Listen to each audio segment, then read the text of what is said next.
Vote अधिकार यात्रा को बीच में रोककर, उसे छोड़कर राहुल गांधी अचानक संसद पहुंच जाते हैं। और राहुल गांधी संसद पहुंचते हैं, अमित शाह साहब डर जाते हैं, खौफ जदा हो जाते हैं। अमित शाह साहब के मुंह पर बिल के चिथड़े फेंके जाते हैं, बिल को फाड़ दिया जाता है। और इन सब के दरमियान गुजरात लॉबी की दहशत दिखती है। 20 एक्स्ट्रा मार्शल सदन के भीतर खड़े किए जाते हैं और अमित शाह साहब उसके बावजूद अपनी कुर्सी पर बैठने की हिम्मत नहीं जुटा पाते, अपनी कुर्सी छोड़कर भाग जाते हैं। आज सदन में यही सब कुछ हो रहा है। इंडिया गठबंधन की एकजुटता के आगे क्या वाकई में गुजरात लॉबी दहशत में है? सारी बातें जरा विस्तार से समझने की जरूरत है। नमस्कार, मैं स्वप्निल और आप मुद्दा देख रहे हैं। दोस्तों, आपको विजुअल्स दिखाएंगे, शाह साहब के डर का सबूत दिखाएंगे और उस काले कानून की भी बात करेंगे और यह भी समझने की कोशिश करेंगे कि क्या 2024 चुनाव के पहले जो ऐलान भारतीय जनता पार्टी के कई नेता किया करते थे, संविधान को बदल देंगे, क्या उस दिशा में बढ़ने लगे हैं क्या आज की तारीख में मोदी जी और शाह साहब? लेकिन उससे पहले एक छोटी सी अपील है। मुद्दा इन दिनों एक गंभीर आर्थिक संकट से गुजर रहा है। हमारे मेन बैंक अकाउंट बीते कई महीनों से फ्रीज चल रहे हैं। हमारा पुराना चैनल भी, जो 28 साल पुराना चैनल था, वो भी हमसे छीना जा चुका है। ऐसे में यह नई शुरुआत है।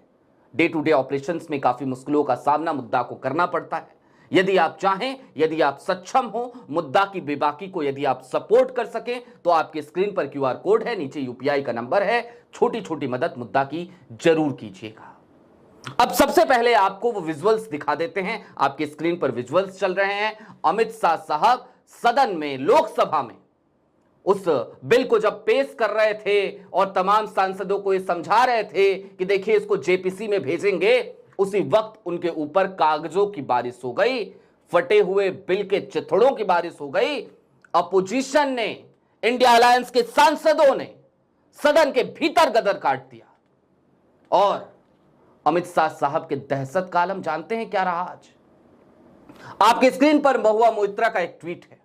यह ट्वीट आपको बताता है कि कैसे अमित शाह साहब आज भयंकर रूप से डरे हुए नजर आए, अपनी कुर्सी पर नहीं बैठ पाए, अपनी कुर्सी छोड़कर चौथे रो में जाकर बैठे।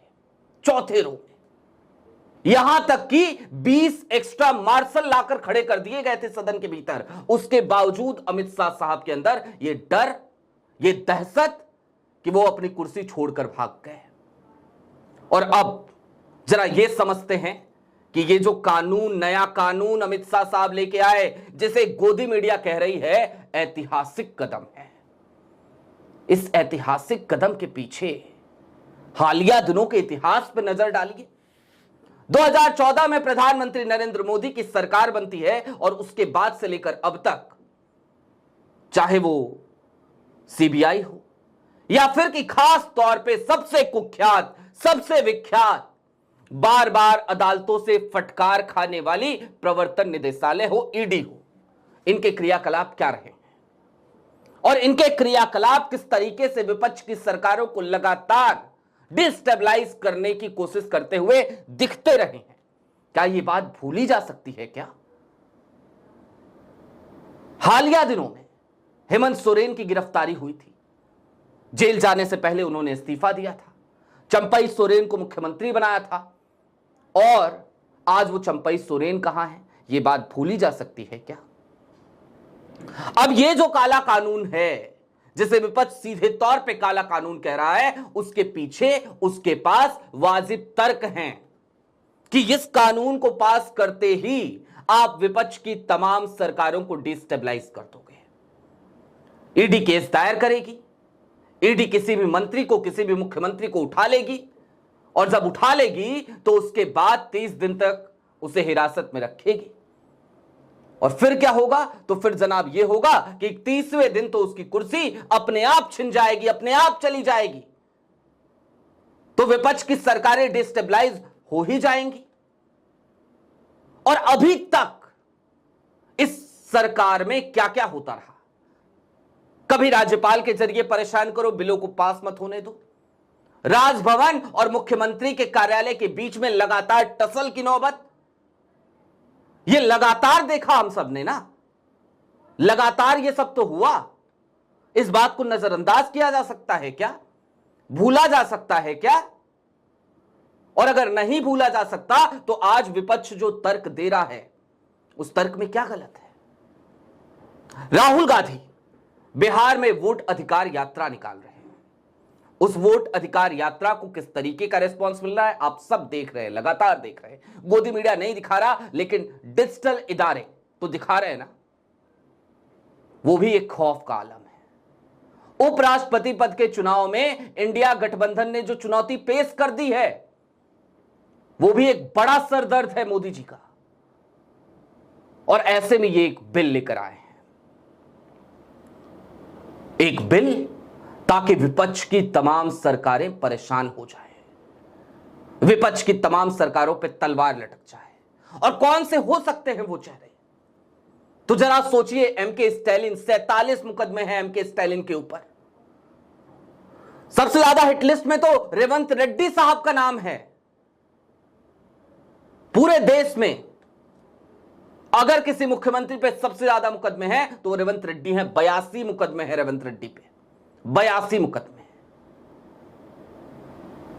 डीके शिवकुमार, अमित शाह साहब को चाणक्य कहा जाता है। कौन से चाणक्य हैं अमित शाह साहब जाने। अमित शाह साहब के चाणक्य में से अगर माइनस कर दीजिए आप इलेक्शन कमीशन को तो फिर पता चल जाएगा कितने बड़े चाणक्य हैं। और अमित शाह साहब प्लस इलेक्शन कमीशन, लोकसभा 2024 के नतीजे 240 सीट भारतीय जनता पार्टी। कोई कह रहा है 79 सीटों पर धांधली, कोई कह रहा है 48 सीटों पर धांधली। यह हाल। लेकिन डीके शिवकुमार वाकई में चाणक्य हैं, वाकई में चाणक्य हैं। उनके ऊपर नजर, वो हिटलिस्ट में। सिद्धारमैया, उनके ऊपर नजर, वो हिटलिस्ट में। और जब ये सभी हिटलिस्ट में हैं तो फिर मत भूलिए बैसाखियों को भी तो संभालना है। तो चंद्रबाबू नायडू, उनके ऊपर भी केसेस हैं, गिरफ्तार भी हुए थे, वो भी हिटलिस्ट में है। और जब ये सारे के सारे हिटलिस्ट में हैं तो फिर जरा सोचिए कैसे नहीं बात होगी इस बात पे कि भैया संविधान बदल ही इसलिए रहे हो, इसीलिए तो बदल रहे हो ना कि तुम्हारी सत्ता को कोई चैलेंज ना कर सके, तुम्हारी ताकत बनी रहे और मनमर्जी चला सको। लेकिन हां, एक बात के लिए आज इंडिया अलायंस को दाद देनी पड़ेगी। उसकी एकजुटता ने, उसके अड़ने ने, उसके लड़ने की जो कुव्वत आज दिखती है इंडिया अलायंस की, उसने गुजरात लॉबी को कहीं ना कहीं डरा जरूर दिया है, डरा जरूर दिया है। बहरहाल अभी के लिए दीजिए इजाजत। ऐसे ही तमाम अपडेट्स, तमाम डेवलपमेंट्स के लिए जुड़े रहिए मुद्दा के साथ। चलते चलते फिर वही अपील, चैनल पे नए हो तो सब्सक्राइब करते हुए जाइएगा, सक्षम हो तो छोटी छोटी मदद मुद्दा की जरूर कीजिएगा। शुक्रिया।